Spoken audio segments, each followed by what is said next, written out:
はい、皆さんこんにちは。ストレンジハンターのタカです。今回はエジプトといえば、はい、ピラミッドですね。今日はピラミッドについてお話をしていきます。ピラミッドといえば、こんな感じの三角が頂点のものがあって、高い天まで届きそうなものですよね。世界で最も有名で謎に包まれた存在の一つではないでしょうか。ピラミッドについては分かっていないことも多いです。今回はピラミッド、そしてスフィンクスについてお話をしていきます。謎に包まれたピラミッド。しかし、ある一つの説をあなたが受け入れることができたら、あっという間に解決できるかもしれません。ピラミッドは王様のお墓だという説が最も有名です。ですが、学者によっては否定派もいたり、明確な答えはありません。ということで、一つの説を紹介したいと思います。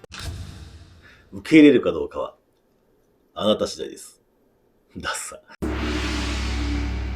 ゼカリア・シッチンという人が提唱した人間は宇宙人に作られた説。僕らが宇宙人に作られたなんて信じられますか？気になる方は過去にアニメで楽しくわかりやすくアヌンナキワールドについて表現しているので、ぜひその動画もチェックしてみてください。もちろんチェックした人は動画にいいねはつけてくださいね。アヌンナキとは一言で言うと宇宙人です。身長が人間よりもはるかに高く、およそ3メートル。寿命もめちゃくちゃ長いんです。アヌンナキはニビリウス星というところに住んでいた人たちです。そんな宇宙人のアヌンナキがピラミッドにどう関係があるのかというと、なんとピラミッドを作ったのはアヌンナキです。では、一体なぜ何のためにピラミッドを作ったのでしょう？ゼカリア・シッチンの説の紹介。ピラミッドを作った目的。それは目印。ピラミッドは空から見てわかるように目印として作られたんです。どこから何を見たいのか。それは宇宙船から見てわかるようにです。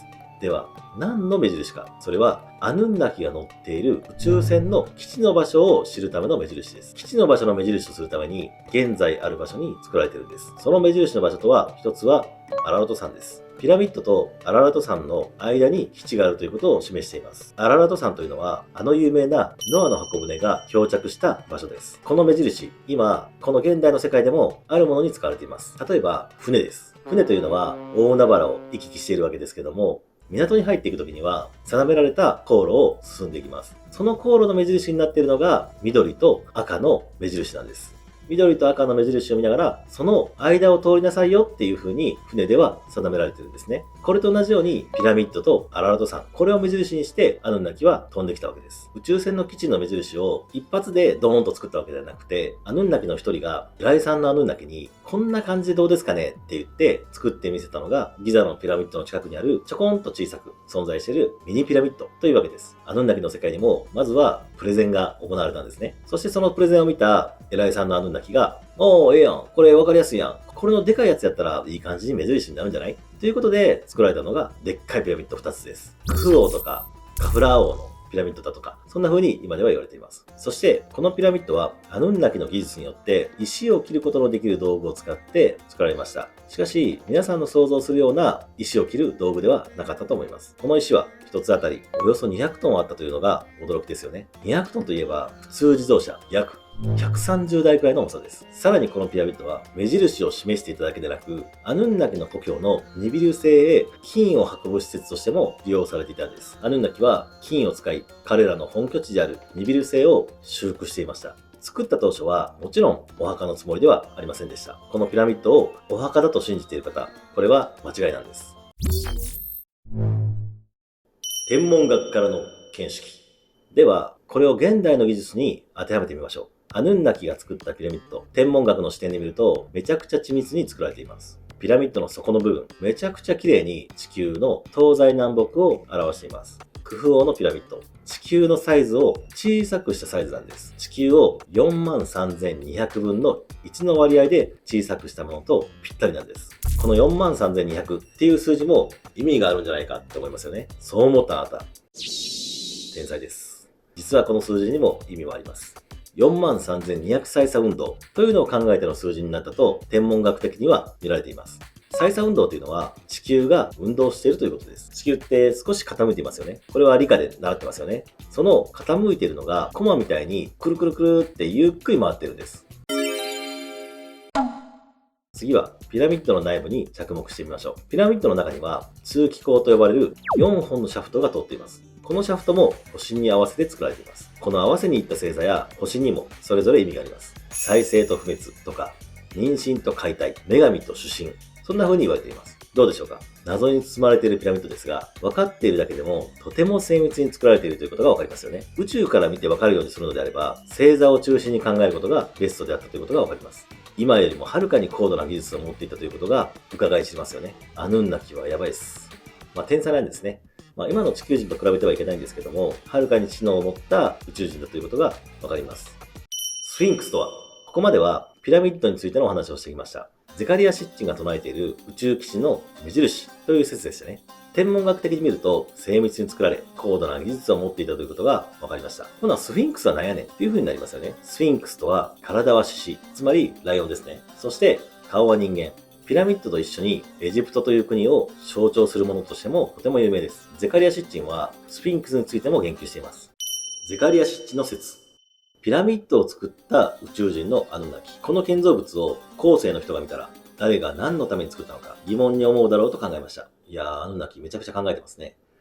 そのためにピラミッドの横にスフィンクスを作ったんです。体の獅子は星座の獅子座ですね。獅子座の時代が来るということを指しています。また、目線は宇宙への管制センターがある方向へ向かせました。これにより、誰がどんな時代に何のためにピラミッドを作るのかがわかるというわけです。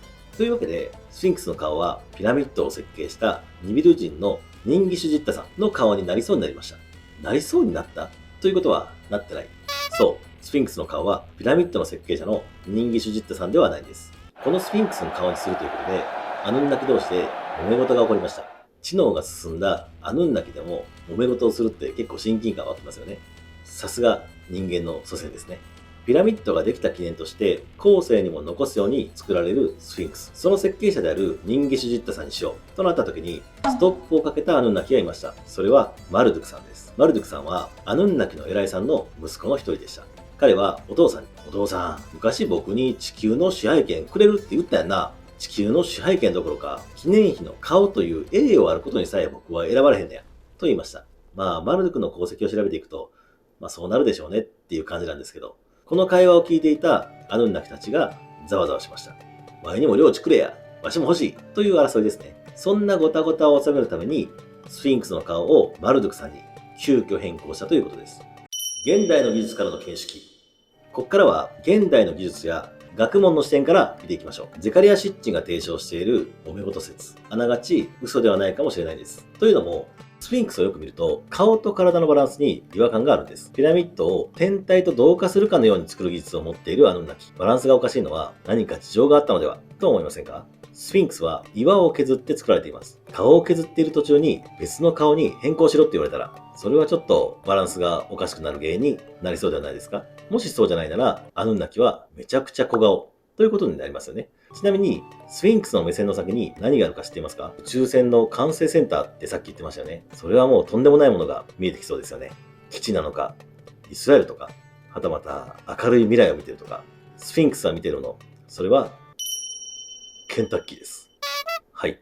ケンタッキーフライドチキンですね。ちょうどいい感じに視界に入るようにそこに店が建っています。ちなみに同じ建物にはピザハットも入っているようで、スフィンクスはピザハットを見ています。目の前にケンタッキーやピザハットがあるのに、それを一口も食べることができない。かわいそうなスフィンクス。